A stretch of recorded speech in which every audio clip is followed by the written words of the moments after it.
iniluwad kung ba nila magbabalik sa Panginoon. Amen. Praise God. Hallelujah, Jesus. So Ephesians 5 verse 27.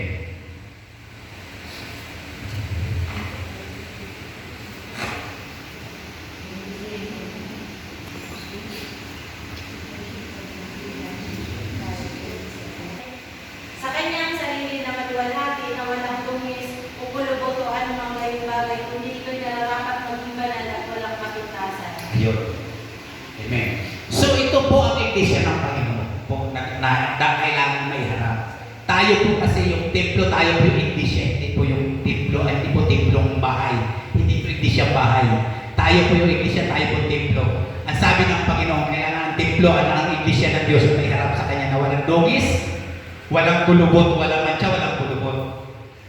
Kasi ang mga bagay po dito sa sanlibutan po, ito po ay mga dugis sa ating buhay. Ito po yung mga dungis na hindi kinalulugudan ng Diyos. Ang pagiging sakit